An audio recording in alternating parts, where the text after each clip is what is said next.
இந்த குரங்குக்காவது ஒரு பொம்மையை கொடுத்து சரி பண்ணிட்டாங்கன்னு கூட சொல்லக்கூடாது. ஆனா நம்ம பிள்ளைங்க அனாதையா நின்னாங்கன்னா பொம்மைலாம் கொடுக்க மாட்டாங்க. அந்த உலகத்துல நரகமாக்கிடுவாங்க, அவங்க வாழ்க்கையே நரகமாக்கிடுவாங்க. ஸோ அதனால எல்லா தாய்களுக்கும் முடிஞ்ச அளவுக்கு நான் சொல்ற விஷயம் என்னன்னா, போராடுங்க. ஏன்னா எங்க அம்மாலாம் நான் 5 வயசா இருக்கும் போதுல இருந்தே அவங்க சிங்கிள் மதர் தான். அவங்க பார்க்காத விஷயங்களா இன்னும் வரைக்கும் எங்க அம்மா சாகுறேன்னு ஒரு வார்த்தை கூட சொன்னதே இல்லை. எவ்வளவோ கஷ்டங்கள், எவ்வளவோ கடன் தொல்லை, எவ்வளவோ பிரச்சனைகள், ஆனா சாகுறேன்னு சொன்னதில்லை.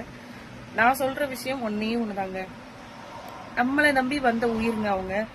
ஸோ அவங்கள விட்டுட்டு போகணுன்ற முடிவை மட்டும் எப்பவும் எடுக்காதீங்க. எவ்வளவு கஷ்டம் வந்தாலும் போராடுங்க.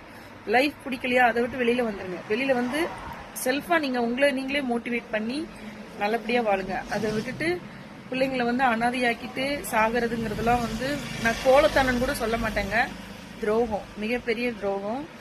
அது செத்தா கூட உங்களுக்கு நிம்மதி கிடைக்காது. என்ன பொறுத்த வரைக்கும் செத்தா கூட உங்களை கடவுள் நிம்மதியா விட மாட்டாரு. அந்த பிள்ளைங்க படுற கஷ்டம் அவ்வளவு இருக்கும்.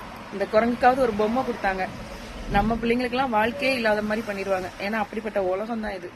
அதனால யோசிச்சு முடிவெடுங்க.